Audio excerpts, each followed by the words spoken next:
Hello friends, என்னடா எங்கள் mummy இப்படியே ஒரு பொருளை பார்த்துக்கிட்டே இருக்காங்கன்னு நினைக்கிறீங்களா? ஸோ இது ஒன்றுமே இல்லைங்க. இது ஒரு ரொம்ப சர்ப்ரைஸான பொருள். ஒரு ஆல்மோஸ்ட் ஒரு 5 வருஷம் இருக்குமா, 5 இல்லை 4 வருஷம் இருக்கும். 4 வருஷத்துக்கு அப்புறம் நம்ம 4 வருஷத்துக்கு முன்னாடி வாங்கினது இன்றைக்கி தான் நம்ம அன்பாக்ஸ் பண்ண போகிறோம். ரொம்ப ஆவலாக இருக்கீங்களா? என்னென்னு பார்த்துடலாமா? 1 2 3 4 5 டாயிங். என்னடா இதில் ஒரு ஸ்பெஷல்னு பார்க்க வேணாம். இது ஜஸ்ட் நம்மளோட கிரைண்டர் தான். இது நாங்கள் குழு மகளிர் குழு இருக்கும்ல, ஸோ அதில் கண்டிப்பாக ஒரு ப்ராடக்ட் வாங்க சொல்லுவாங்க. அதில் ஒரு 4 வருஷத்துக்கு முன்னாடி மாதம் எவ்வளோ கட்டினீங்க? 250 ருபீஸ். ஒரு 9 மந்த்தா? 9 எத்தனை? 1 வருஷத்துக்கா? 1 வருஷமோ 2 வருஷத்துக்கோ சேர்த்து. ஆமாம், 2 வருஷம் இருக்கும்னு நினைக்கிறேன். 250 ருபீஸ் மந்த்லி கட்டி 4 வருஷத்துக்கு முன்னாடி வாங்கின டப்பாவை அதோட கண்டிஷன் பார்த்தா தெரியும். இன்றைக்கி தான் நம்ம அன்பாக்ஸே பண்ண போகிறோம். இது மேலே பிளாஸ்டிக் கவர் இருந்துச்சு. வீடியோ எடுக்கிறதுக்கு முன்னாடி தான் நம்ம திறந்து பார்த்தோம் நல்லா இருக்கா இல்லையான்னு.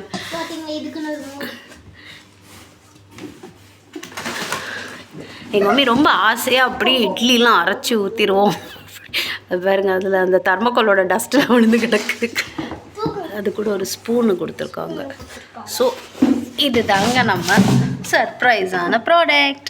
ஸோ இதில் ஃபஸ்ட்டு நம்ம என்ன பண்ண போகிறோமே, ஸோ நம்ம ரேஷன் கோதுமை இருக்குது, அதை வெறுமனையாக ஃபஸ்ட்டு நம்ம அரைச்சி விடணும். பார்த்தீங்கன்னா புது கிரைண்டருங்கிறதால உங்கள் எல்லாருக்குமே தெரியும். நம்ம ஃபஸ்ட்டு அதை ரன் பண்ணி விடணும். அதில் உள்ள அந்த இது இருக்குல்ல, கல்லோட டஸ்ட்டெலாம் நிறைய இருக்கும் போல். அது எல்லாமே நம்ம இப்போ ரன் பண்ணும்போது உங்களுக்கு காட்டுறேன். இது ஸோ ஃப்ரெண்ட்ஸ், நம்ம இப்போ ப்ளக் பண்ணிட்டோம். இப்போ நம்ம போய் அரைச்சிடலாம். ஃபஸ்ட்டு சும்மா ரன் பண்ணணுமா? பார்ப்போம். ஓடுதான்னு தெரியல. பரவாயில்ல, ஓடுதுங்க.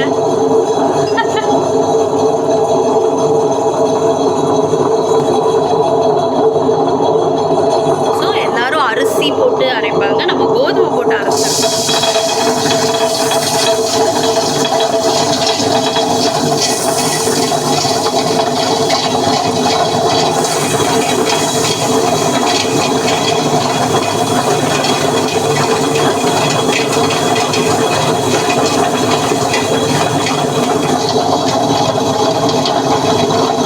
கொஞ்சமாக தண்ணி ஆட் பண்ணிக்கலாம்.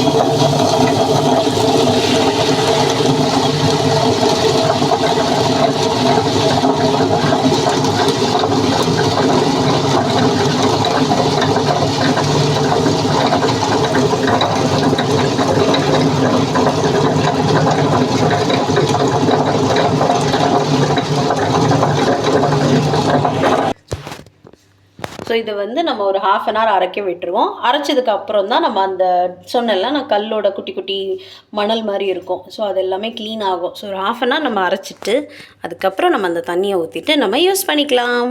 யூஸ்வலி அரிசி யூஸ் பண்ணுவாங்க, ஸோ நம்ம கோதுமை தான் யூஸ் பண்ணியிருக்கோம். ஸோ யார் யார் இந்த டெக்னிக் ஃபாலோ பண்ணியிருக்கீங்க கமெண்ட் பண்ணுங்கள்.